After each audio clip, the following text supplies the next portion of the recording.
You're listening to Story Struck. I'm Rachel, an editor and writing coach. And I'm Nino, a ghostwriter and book coach. Welcome to our curious community where we dive into everything books and writing. Now, let's get into the episode. On today's episode, we have Melquea, who is a children's book illustrator from Pretty Kitty Illustrations. And I just love the name of your company. And your hair, by the way, gorgeous. I'm so jealous of like the pink on there. Anyway, could you tell us a little bit about yourself and how you got into children's book illustration? Thank you so much, Rachel. Thank you so much for you both having me, Nino and Rachel. I am enjoying, just before we even got live, I was already enjoying all the energy and all the wildness that it is us. I already sense magic happening. So, hello, dear listener. My name is Melquea Smith. I am a children's book illustrator, and oh gosh, what's a fun fact about me? I love chocolate. That's not like a fun fact. It's just like a fact. But I love chocolate. I love traveling, and I love cats. So I have been. People ask me, like, when did you get into illustration? Like, and I always say, like, I came out the womb illustrating. That's technically true, but technically not true. I've always been a kid that was creative and loved to draw. My dad used to bring home a bunch of printer paper from his job, and I would always just doodle in a corner and always just make myself busy through art. And I'm grateful that I'm just a stubborn that just continues to do art and physically cannot stop creating. And when I was a little bit older, I started realizing that people can actually make money through their art, and used to do a lot of like character commissions. And I was like, that's what I want to do. And even though I've had different jobs from then, I used to work at Chipotle, and that was like the first real job where I learned the value of time and the value of like teamwork and cooperation and just like and collaboration. I've have cushy office jobs and learned about fundraising and development coordination and all that jazz. I am always and will always be a creative person. And now that my job situation is changing, that I do not have a full-time job at the time. Well, I will not have a full-time job at the time of this recording. I'm going to do everything in my power to stick it out and to become full-time and make a living through my illustration work. So that's just a little bit about me and a little bit about the current state of affairs, y'all. I love how we love everything. I love that you were talking about like making a living through art, because that's one of the things that both of us are really passionate about, is like this idea, this capitalistic patriarchal idea that you can't make a living through your art and that art isn't a real job is just like, it's time for that story to end, because it's shit. And like, I was just watching this whole thing on like the history of art and where it had a place and like you can look at art through history and see how it reflects the economy and how vital it actually is for community, for culture, for just like happiness, and also as a reflection of like where the collective culture is, or where that government or where the country or where they're at in that time and stuff. And it's so impactful, because if you look at every movement, it started with art. And I have sorry, this is a passion topic for me. There's this thing called the hierarchy of change that I saw on TikTok, and I became obsessed with it. And art is at the very start. Art is the spark that creates the change in our world. We think it's like policy and legislation. We think that it's, protests and stuff like that. And that's only part of it. That is one level, but the actual starting point is the art and creation. And that's why it's so important. That's why it gets banned and it gets so regulated, because they know how important it is. So I know that you have a really powerful and important mission in your art that you're doing. Can you tell us a bit more about that? Yeah. Oh my gosh, I would love that. So to yes to all of that. And it's kind of interesting because when I first got into figuring out what, I've heard like you need to figure out what your art needs to say. And I was like, I don't know what the heck I want to say through my art. I didn't have anything to say really. It was really just like, I just want to have my art impact people and have my art, bring joy and happiness to folks. And I was talking with my partner years ago, and he was just like, I'm looking at like you creating art, and he's just like, I think your art says something without you needing to be, in a sense, political, because I feel like with humans and just the state of the world and the state of just like the structure of our governments and all that other stuff, it just inherently is political. Like you can draw politicalness out of anything. Politics, that's the word. Yeah. Some of us, our mere existence is a political act. Right? Seriously. And so, I thought about that and I was just like, that's interesting. And so now when I look at my art, I'll get into it now. So I illustrate, my primary focus is illustrating Black and Brown kids and families through a joyful and humane lens. And it isn't, at first, it wasn't really political. It was really just trying to find the gaps that we just don't see in animation and TV and illustration and books, and shed light to that. I also, diversity is or was, I don't know, it's 2025. So it was about 5 years ago where it was like a hot commodity.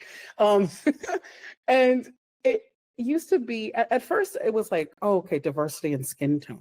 We want to have darker kids all the way to lighter toned kids. And then I started thinking of my intersectionalities as Black, as fat, as queer, as someone with multicolored hair now and piercings. And I thought about that and I was like, oh, but wait a minute. We don't have a lot of fat kids in picture books. We don't have a lot of kids with different abilities, and we don't have a lot of kids with, different hair textures and hairstyles. And I through my art, I wanted to go a little bit deeper and kids in just like the way that kids are presenting themselves and are reflected.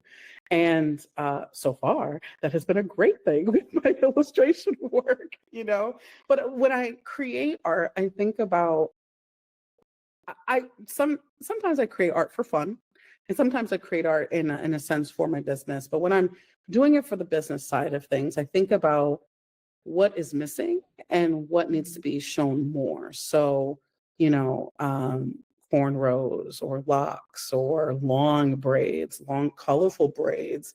For my clip art business, which we'll definitely get more information about that later in our podcast episode, dear listener. But I released a clip art of a smart Black girl and a calculator, and she has long rainbow colored braids, because when I was younger, long hair was considered fast or was considered too grown, or adult, which it's not. It's just hair. It's just it's long hair. And I thought about that and I was just like, that's what I want my character to embody. She's still a kid. She's still, she's smart. She is cocky as well because she's smart. And she is also just, she's all of these stereotypes that we've grown up with, and yet it's spun in a positive light.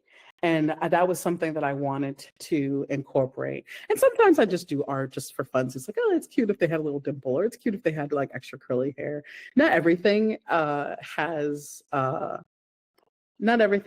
like a super deep meaning, but it becomes a deeper meaning when I'm creating it and I start making deliberate decisions of like, oh, this kid needs to have cornrows, or I want this kid to be thicker, or I want this kid to be darker toned, or I think this kid should have vitiligo. And I got to do a bunch of research on that too, because I got to make sure that, I'm reflecting these characters in a way that's authentic and with care as well.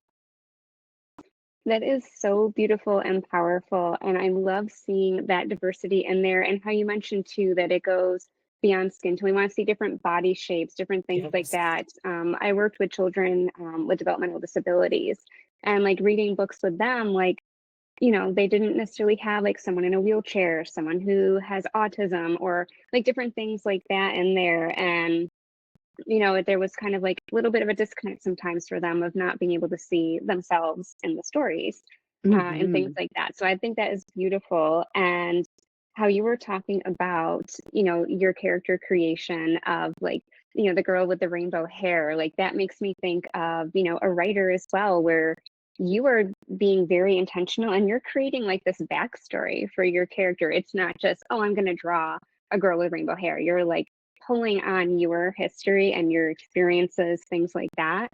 And that I think in my mind, like art is living. And I feel like that comes through when you see the illustration, that you can just feel that energy and intention behind that character. And then you're also helping bring that author's vision to life where they may never have seen their character before and you do the character and like, oh my, like that is exactly how I thought they would be, and like that so embodies this person. And like I can only imagine the excitement that authors get when they see like full color like their characters, because I know in my mind, like I don't write children's books, but in my head I see my characters in my stories in full technicolor like I'm watching a movie.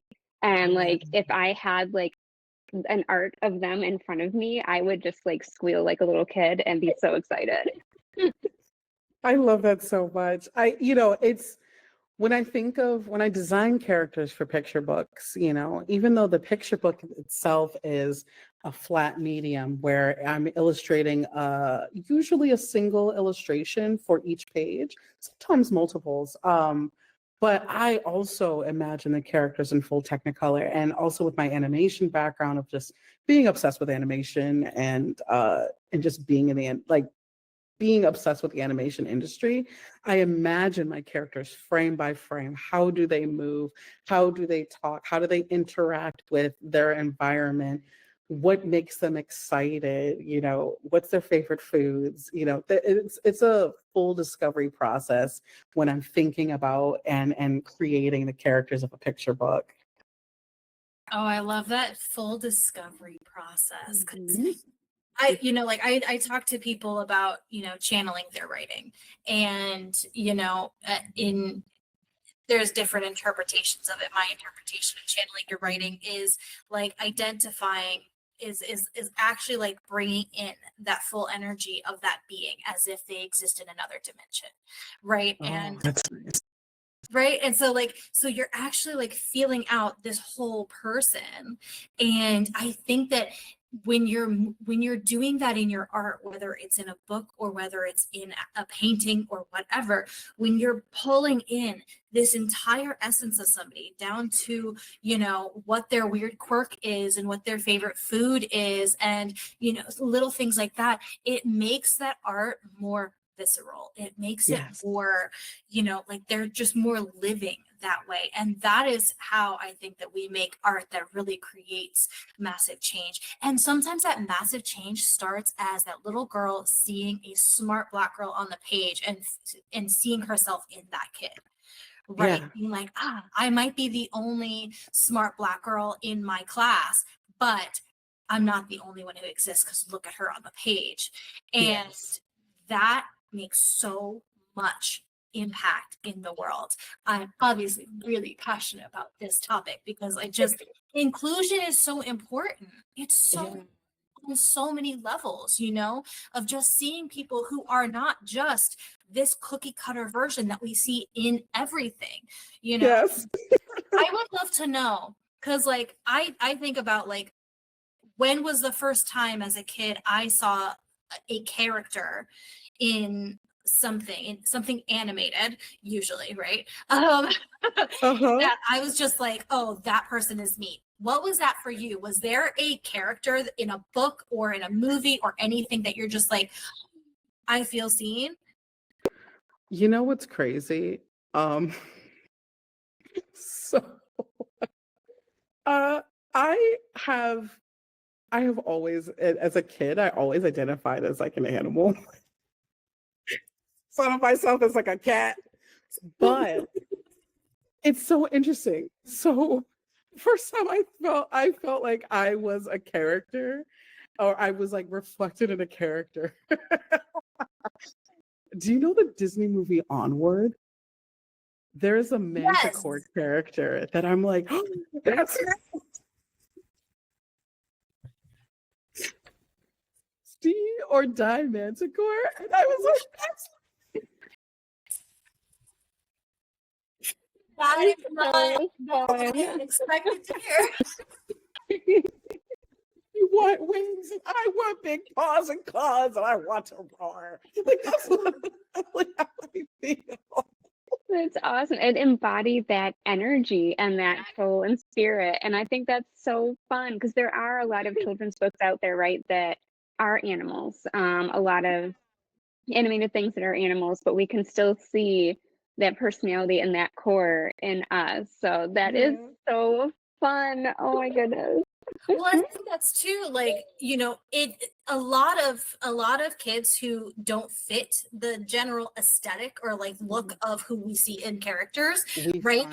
We find it within characters who are not defined by the color of their skin or the size of their body or the ability of their body, right? We find it in animals, we find it in other pieces. Like mine is Mulan. And you know, that doesn't apply very much to how I look, but it was a girl who didn't fit in.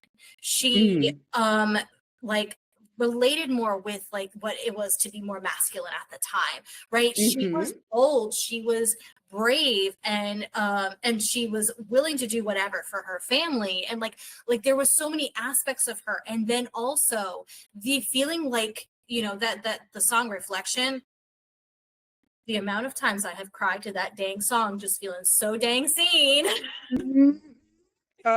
is next level. You know, it's just, and so like that was my whole, like, I like in my head I was Mulan, you know, because like that was my experience and stuff as a closeted, you know, gender fluid child in the South and stuff, even though like her, you know, being a Chinese woman in ancient China, like made it like there was no real parallel there except for who she was as a person. And when we don't have a lot to draw on, right? Like in the 90s, there were not a lot of queer representations, especially in a positive light, Absolutely, in children's media. You know, it was the closest queer representation that I had at the time, you know? And so sometimes as people who are outside the norms, we find latch on to these things that are not quite like on paper. This person does not look great. Like you are not a manticore. You're like, and so, you know, like we find those pieces in them, and that's where you know that representation is still there, and it's they can't directly tear it apart in like the more conservative, you know, spaces and stuff, because it's like, oh well, this is a mythology, right? Or like this is a folklore, you know, a story that they're telling and stuff. So it's just like, you know, or this is, you know, this is just an animal. What are you talking about? You know, so it's a little harder to ban those or police those. If that was, you know, Black woman instead of a manticore, you know, they might find some way to and, you know, anyways, I'm gonna start on a whole nother rant if I keep going. Anyone else have a question? So I guess I'll share mine. Mine was because I'm old fogey, like the OG Scooby-Doo, like back in the day. And it was oh my god, now my brain, Velma, right? Velma's the nerdy one. Yeah, because like I am super short, so like a lot of characters and stuff, like in films and things, they were taller, all these things. I am so petite and short that when I was younger, they told my mom they weren't going to let me start kindergarten because I was too short. They're like, academically, like her mind, she is like at or above everybody else, but she's so small. We worry that, it would be tough for her. And my mom told them straight up, no, she has the mental capacity. She's starting. I don't care if she's small. Yeah. And all the kids thought I was like this cute little like toy, and they loved me. So it ended up being beautiful. But like I didn't really see, like she was kind of shorter, she was nerdy, and so like I really like held on to her, and I was like, oh look, like she has a place that she fits in, and she gets to do all of these wonderful things, even though she's a bit different from everybody else. So I think like we were talking a few weeks ago about the impact that fiction can have. And I think we see that impact just as much when we see children's books, if not more, because that is when they are having these massive developmental growths. They're coming into identity, learning to interact with the world around them. And so if they're able to interact with these stories, have emotional connections with characters, be able to learn lessons, themes, and different things through these books, it is so incredibly powerful. So we can't discount children's literature, whether it's like just a for fun story. A for fun story is just as impactful as an educational story. Oh, 100%. And also, my dear listener, you're probably an adult. Children's books are for adults too. I use picture books to learn about different cultures. I use picture books to learn about people that are not the same as myself. And it's just a really great window into a great window into like storytelling, and also just like being able to see myself reflected in picture books. Um, I actually see a lot of older Black women who relate strongly to my work. And it's a case or sense of healing for their inner child as well, and which makes them so excited to share my work with the littles in their lives or other friends who also are seeking that healing, or might not even know that that's healing that they are seeking. And it is really, that's why like one of my biographies or little bios is, through my work, I want to encourage the magic that littles have in their lives, and also pull out the magic for adults, and to not let the cynicism of the world keep them down, because that is just, it's through my art, I really want people to feel, have a sense of joy, and a sense of, I don't know, security is going on in my brain. So I guess we're going to say sense of security, but just something where you can latch on to and have that bit of joy, especially when the world sometimes is not so joyful. Well, I think that's so important to remember. Like, just because we're not children anymore doesn't mean we can't enjoy children's media, because we Yeah. have that inner child living within us, right? We have every version of ourselves still within. Like, time is an illusion, it doesn't exist. So, inside, I still am that little, like, I watch Mulan and I still fucking cry every damn Yes. time, right? Oh my you gosh. know, and I just watched K-pop Demon Hunter. I have to watch Like, that. I know. it's I'm so seeing, good. I am I'm not seeing a all the K-pop art. girly.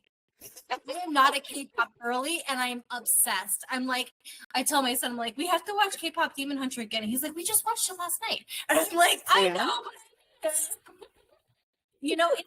so important for us, because the world is all this doom and gloom. We sit there and we doom scroll all day long and stuff. We're constantly bombarded with all of this heaviness. This yes. whimsy of like this childlike experience is so important for us as creatives, but also us as freaking humans that want to be happy. And if like 100%. tapping into what, like reading what's the book, Peter Rabbit is what my grandmother Yeah. said to me when I was little. And so, like, reading Peter Rabbit, like, just making me feel like that bit of nostalgia, it's like a little healing. And then if you don't have something that really like resonated with you as a child, like reading those newer books that have kids that look like you, that acted like you when you were a kid, that were interested in the things that you were interested when you were a kid, and seeing that and allowing that inner child to feel seen for the first time, like, fucking do it. Yeah. So So here's the thing about children's media, picture books, all that stuff. It's made by adults. So, for example, animated show that is on Cartoon Network, Craig of the Creek, that's made by folks on the like skewed the age of like 25 to like I don't know how old the oldest person's on that crew, but those folks, the people that made the jokes, the people that created it, like they're made by adults, they're made by those folks. So we love animation and we love illustration and we want to have a piece of ourselves and to be able to not only impact the littles who are engaging with our media, but also adults too. There's a reason why Steven Universe was such a big freaking deal. First of all, a lot of firsts in animation, or a lot of big things that happen in animation, but just people grew up with that and it became that, that phenomenon that people absolutely adored. And through and it happens through animation, animated movies, all different types of media, picture books, you name it. And it's just so important to realize that, like, I love how we look down on animation, or we look down on picture books as if it's like this thing that's not, it's just for kids. And it's like, no, it's made by adults. And it's also made by people that, for the most part, care about the craft of it. There's a craft that goes into animation, but I'll even go back to like my actual, industry, picture books, like in children's books, there is a craft that comes into writing a children's book, into illustrating a children's book. For folks that write novels, I've heard so many novelists and so many people that write like YA, they're just like, I'm never going to write a picture book. And they're like, why? And they're like, because it's freaking hard. An average children's book is about 500 words, and every word needs to count. Every word. And it is like, what? Like, I don't get, as an illustrator who's learning to write, I don't get how these authors do it. How do y'all just pull words from the ether? Like, oh yeah, that's perfect. Oh, I'm gonna write that. I don't get it. Y'all are magic to me. Illustrators, I'm like, listen, I got a pen, I have some paper, I start off with a circle and then it just happens. It just, this is through years and years of doing this, like 3 decades now that we're doing this, but I don't know how y'all authors do it. And so all different types of creativity, right? And yeah, absolutely. With children's books, like you would think, oh, it's easier to write a kid's book because it's only this, but no, you have to have such a powerful, complete story in such a short amount of words. Like I used to do like flash fiction when I was like first, starting to do writing, and like even just to get a story in 1,000 words was tight. I'm like, if I want to do 500, like the closest I got was like experimenting with a comic strip when I was in school of Waffles the cat, which I would love to see. Waffles the cat is a cat. So like, and just even that, like just a very truncated short number of words, I feel like writing shorter seems harder. Especially as a writer, we're very verbose, and we never want to pare down our words. And I work as an editor, so helping people to shorten stuff down, that's the toughest part.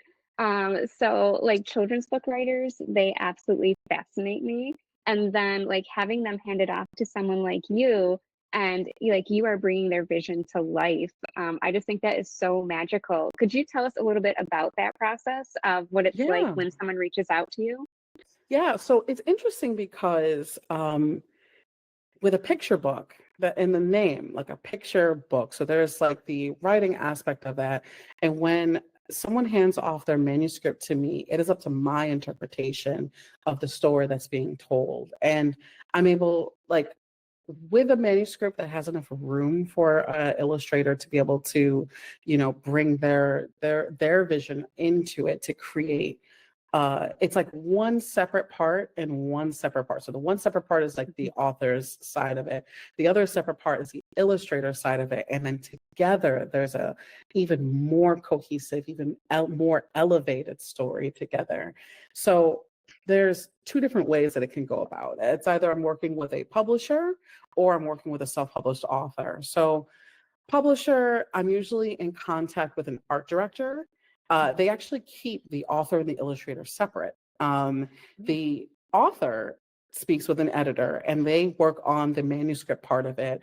And then they hand it off to the art director. And the art director is the one that works with the illustrator. That's the person that kind of has the art speak and can take the feedback from the marketing and all these other teams and bring that lingo back into translate it into illustrator speak. So usually it starts off with that email that gets me nervous and excited. I'm always like, is it a scam? And then I go, oh, it's legit. Oh, okay. And so, oh God, is it a scam? Because I get so excited. Like, even if a project doesn't go through, I still get excited to get that email in of like an, illustrator inquiry or looking for you to illustrate my children's book as a subject line in case, dear listener, you're looking to hire me for your picture book. Anyway, so with the publisher, it's usually, they'll say, we have this manuscript, we saw your art, we think you're a great fit for this story. They'll give me all the details of just like they'll give me the manuscript, of course, so I can read through and make sure that this is a story that resonates with me. They'll give me their budget, timeline, all of the things that makes me say yay, or that they're like yay or nay. If it's yay, we go through the back and forth, the contract, that takes a while. And then I get my first payment in. And then I really, really start reading that manuscript. I start reading the manuscript. I start highlighting things. I'll print it out. I'll look at the manuscript in like different formats, just so I can kind of something that pops out to me. The first thing that I always think about is if the story is character driven, I always think about the characters first, and I always try to get the character designs down packed. I get really, really attached to names for a character. So if a character's name changes, it's like the world's ending for me.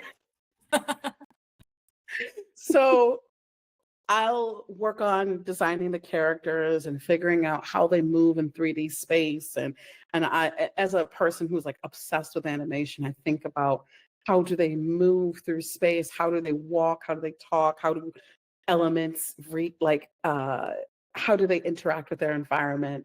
And then once I get the characters down, we start off with pagination and what's the word? Thumbnailing, there it is.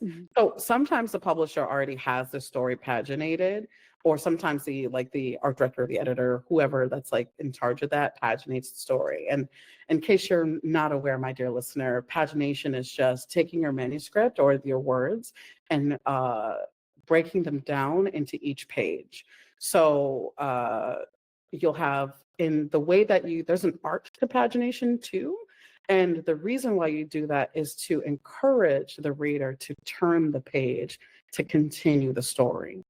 So you might, and this is really fun to like dig into when you go to your local bookstores and you flip through and just kind of figure out like, oh, that I want to see what's in this next page, or if there's a reveal, or if there is a inciting incident and there's like something rising and you have to turn the page so that you have to figure out the answer to this thing.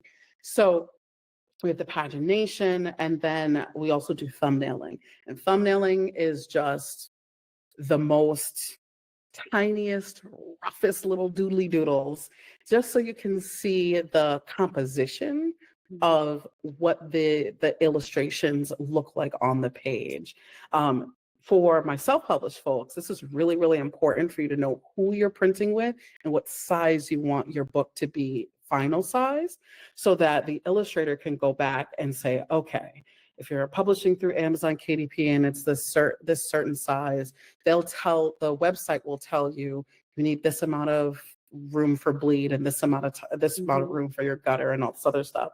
And then also when I'm creating the thumbnails, I'm able to create it in the same ratio, so that if the book is more taller, like 8.5 by 11, 8.5 by 11, if they're more taller, then I can create thumbnails that's the same ratio.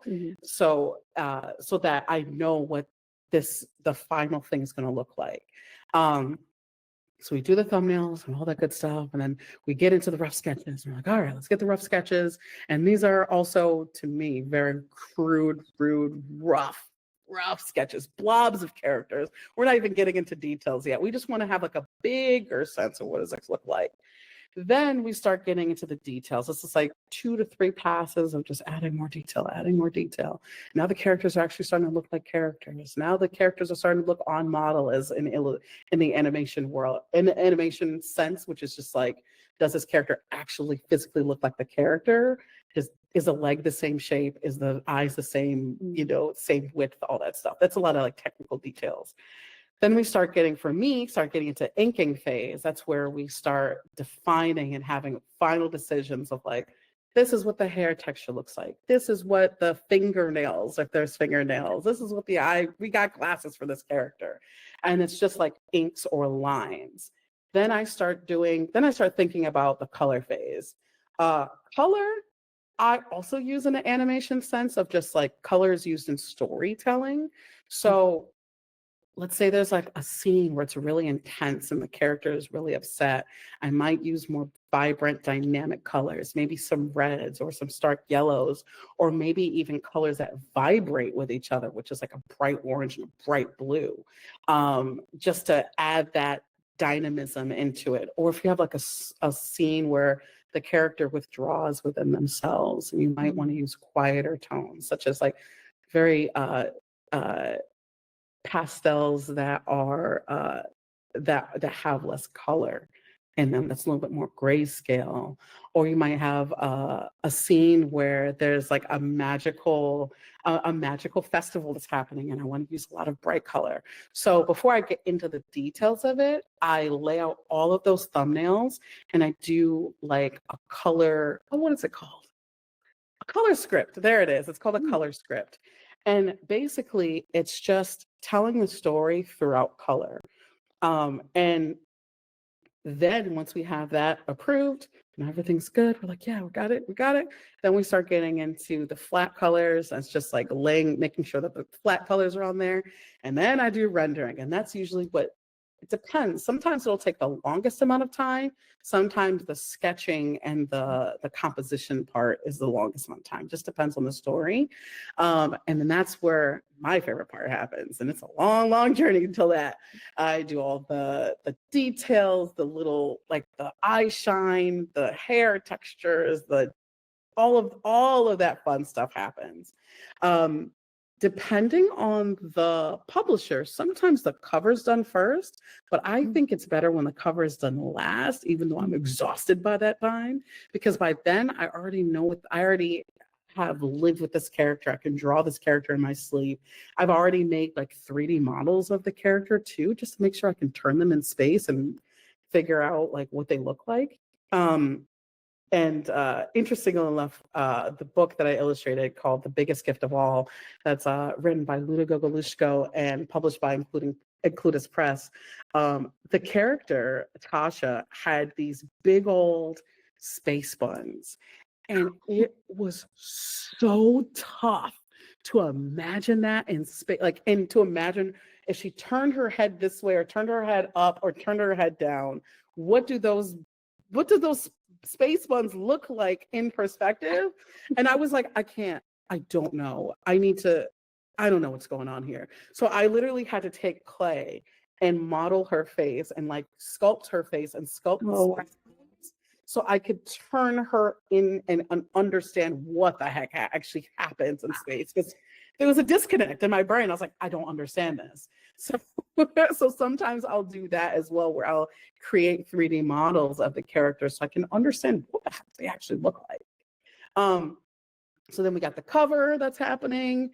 And then that, for the most part, we're pretty much good for that's like the illustration side of things. There's a whole bunch of other steps that happen after that, but for the sake of time, that's usually That's incredible.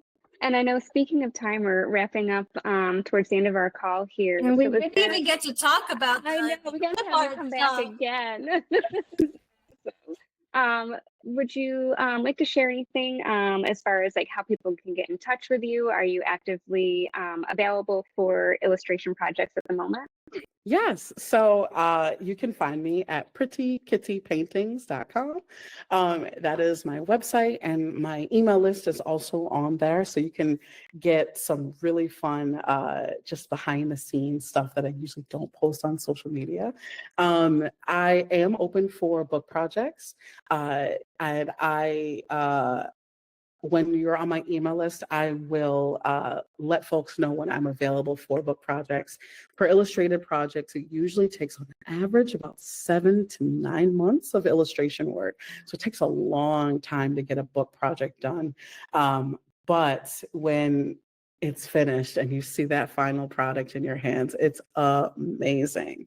So if you sign up for my email list, prettykittypaintings.com/podcast, that's where you'll be able to sign up for my email list and get all of the deets on what I'm working on. And we'll talk more about it, I guess, on the next time I'm on the podcast. But I have a $9 clip art membership where every month it's $9, and every week you'll receive a new piece of clip art of Black and Brown kids directly into your email box. And you can find information on that on prettykittypaintings.com/B as in Brown, S as in sugar, and G as in graphics. Nice. Thank Thank you so so much, for coming Melquea. on. And we're definitely going to have you back on. We will also have everything in the link or in the description below, so that way everyone can have access to your socials, to your website, and get everything that is you. So thank you so much for joining, and everybody go check out her stuff. Hey. Thank you for listening. Check out the show notes for details and links from the episode. And don't forget to subscribe and follow for more. Special thanks to our composer, Micah Silverstein. Enjoy the rest of the music.